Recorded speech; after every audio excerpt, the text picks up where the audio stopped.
Hey, this is Silvio Canto in Dallas, Texas on Wednesday, August the 10th, and welcome to our commentary. Well, the big story, if you're watching the news, the big story, of course, is the raid on former President Trump's home in Florida. And I think that even bigger story than that is the silence from the Biden administration, the fact that they have not come out and said anything or explained anything. I mean, you cross a line like this where you go after a former president and you send FBI agents to his home to look at documents and so on. You would think that if you're going to action of that type, which is pretty radical, that you would be ready fairly quickly to explain to the American people why you were willing to do this. As I said yesterday, we have crossed a line. You know, when you go after your predecessor and when you use the FBI to go after your predecessor, we've crossed the line. This is totally different than anything that we have ever done before. I mean, in the past, we have said things about each other, political speeches, we criticize each other, but we don't throw the FBI at our political opponents. And that's what we've done here. So you would think that the Biden administration would be sensitive to public opinion, would realize that a lot of the country is very upset about this. And you would think that they would at least explain it and say, look, this is why we did it. And these are the documents that we were looking for. And the former president was violating this act or that act or whatever.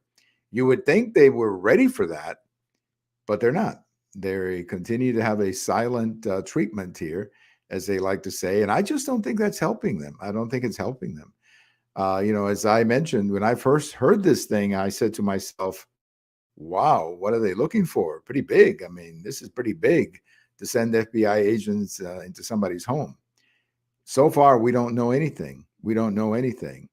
Newsweek was reporting early Wednesday afternoon that there may have been some problems with the warrant, that they didn't show the entire warrant. I don't know if that's true or not, but that's the kind of stuff that this is what happens when you don't explain things and all kinds of crazy rumors and conspiracy theories begin to unfold. So I think the Biden administration better come out and explain this very quickly. I mean, like today, Wednesday night, the president ought to deliver a primetime speech with the attorney general, the director of FBI, and they should explain what's going on and why they did this. Because every minute that goes by, more questions and more conspiracies and more rumors, and all of that continues to grow. Now, there is a great debate. I mean, people are, I guess, on both sides of this. There's a great debate as to whether or not President Biden actually knew about this. The official position is that he was not told about it. The official position is that he learned about it like everybody else. Sort of reminds us of when the President Obama was confronted with the Fast and Furious scandal back in his first term. And he said, well, I didn't know anything about it. I read it in the paper. Fast and Furious, as you may remember, is when they put over 2,000 weapons, or they put into Mexico about 2,000 weapons, and they ended up in the hands of the cartels, and they were used against Mexican citizens. In fact, according to the Mexican government, these weapons killed about 400 Mexicans. So Fast and Furious back then was one that created a lot of controversy. And, and that was never dealt with correctly either. So we find ourselves right now where the Biden administration better come out and explain it. Now, I brought up Fast and Furious because President Obama denied it. And people say he denied it, or he was not told about it, so he could deny it publicly. And the same thing could be happening here, that they didn't tell President Biden, so he could deny it if it goes wrong. If it goes wrong, he's got that exit to take and say, well, I didn't know anything about it, and at least protect himself politically. That's one side of the argument. The other side of the argument is that it's impossible for something like this to happen without at least the consent of the president. I mean, if you were the attorney general and you wanted to do this, wouldn't you be over at the Oval Office in a secret meeting with the president, getting his signature on the memo for future protection? I think so. I think so. So again, I don't know. Maybe they didn't tell him, or maybe he's not telling us that they told him. Whatever the case may be, this is a bad deal for the Biden administration. They got to get their act together. They got to explain why this happened. And when I cross the line, we have crossed the line. And imagine if you're President Obama and you're watching this raid on television and you're sitting there and you're going, my gosh, they could do that to me. If there's a Republican president, they could do that to me. They could come to my home and demand to see, let's say, documents about Fast and Furious or the IRS scandal that we had under the Obama administration. So if you're President Obama and you're watching this, you're saying, man, this is not good. And it's not good. Forget Obama, forget Biden, forget Trump. Not a good idea for us to be using the FBI in this fashion, unless you have such incredible evidence and you can make your case. But I have not seen the evidence, but I'm going to venture to say that they don't have that much, that this is not something. I think somebody made a mistake here. Somebody made a huge mistake when they unleashed the FBI on President or former President Trump. And, eventually I think this is going to end up with on the lap of the attorney who's going to have to resign or probably be impeached when we have a Republican Congress next year. But a very bad deal, just a totally bad deal all around.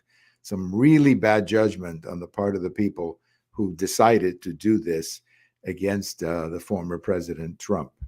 Well, new inflation figures came out today, and they are better than the last month. We've gone from 9.1 to 8.2. I think that's the drop. But, it's still a pretty high figure. And the real problem is that the inflation as it relates to food, electricity, to transportation, to rent, that's what's really killing people. I mean, if you talk to people about inflation, they don't deal with numbers like 8.1 and 9 point or whatever. That's for the economists to figure out. What the average person out there is saying, food is expensive, gasoline is expensive, rent is expensive, the cost of living is expensive. That's what they're looking at when they talk about inflation. And nothing much happened this month compared to last month to make your life a little bit better. Yes, it's true that the inflation dropped. But again, it's still pretty high. It's still pretty high, and it's hurting people in places like rent, gasoline, food, electricity. I mean, that's what's killing people. Talk to any family, and they'll tell you, they'll agree with what I'm. We have this little thing going back and forth now between the governor of Texas and the mayor of New York City. As you may have heard, the governor of Texas, as well as the governor of Arizona, put some migrants in a bus and sent them to New York City and to Washington, D.C. And the mayors of New York City and D.C. are complaining, why are you doing this? Take care of the problem. Don't send them to us. And a funny thing happened a couple of days ago. The mayor of New York City said that he was going to fill up a bus and send it to Texas. And I guess that's where the dispute is right now. But I have a message here for the mayor of New York City. Let me remind the mayor of New York City that he doesn't have to send us any people. We're already getting a bunch of them. A lot of people in New York are leaving, and they're either going to Florida or they're going to Carolinas, or in some cases they're coming to Texas. But he doesn't have to put them on a bus to come to Texas. They're already coming to Texas because they're coming over here to run away from the quality of life in New York City. And of course, the reason that these migrants are on the border is because of the chaos of the Biden administration. I mean, their border policy has been a disaster. I have a post coming out tomorrow about Remain in Mexico. Remain in Mexico is now a thing of the past. It's disappearing because the Biden administration is not going to enforce it. Well, what that means is that more people are going to come. And what that means is that more pressure is going to be put on these Border Patrol agents who are going to have to do their job. And their job is already pretty hard because the number of people who are coming. So just a total disaster on the border and the Biden administration. Interesting little note here. Beto O'Rourke, who's running for governor here in Texas, was criticizing the Democrats for losing Hispanic support. You probably have heard me say before that Hispanics are leaving the Democrat Party. More and more Hispanics are moving away from the Democrat Party. Now, a lot of it has to do with the economy, of course. A lot of it has to do with what's happening on the South Texas or the border down there. But Beto O'Rourke is blaming Democrats. He's basically saying that Democrats took for granted the Hispanic vote. And to some extent, he's right. I mean, to some extent, he's right. The truth is that the Hispanics or the Democrat Party thought that the automatic or the Hispanic vote was automatic, that they were just going to get Hispanics to vote for them just because they do. And Hispanics are turning out to be a little bit more independent than that. And they're actually looking at issues. And whether it's in South Florida or whether in South Texas, you're seeing many, many Hispanics leaving the Democrat Party. Now, we're going to know for sure in November. We'll know for sure exactly how big of a problem it is. But there is a problem. There is a problem. And Beto is right in the sense that Democrats took the Hispanic vote for granted. But I don't think Beto understands why they're leaving. They're also leaving over cultural values and things like that, where the Democrat Party is way to the left of where most Hispanics are when it comes to abortion or when it comes to family issues. Hispanics are very conservative people. And when there is a political party that seems to be more focused on transgenders than on the price of gasoline, I think a lot of Hispanics are going to think twice about that political party. You know, when I was growing up, when I came to the United States, leave you with this little note here on this day in history. When I first came to the United States, I was 12 years old, and I was a huge baseball fan, of course, huge baseball fan. And we had a baseball card of a ball player named Rocky Colavito. Now, by the time that I picked up his baseball card in the mid 60s, Rocky Colavito was a veteran and leaving the game. He had tremendous seasons in the late 50s and early 60s. So by the time that I really got to know him, or his baseball card at least, he was a veteran and leaving the game pretty much. But I always loved his name, Rocky Colavito. I just thought it was one of the greatest game names that I had ever heard, Rocky Colavito. So I wanted to wish Rocky Colavito a happy number 89. I don't know what Rocky is doing these days. He's 89, so we know he's somewhere. So I don't know where he's living, whether he's down in Arizona or California or Texas or New York City where he was born. I don't know, but I want to wish him a very happy birthday. And just if he's listening, Rocky, I loved your baseball card with the Indians. I loved it. And I probably have that somewhere. My brother is the one who keeps the baseball cards.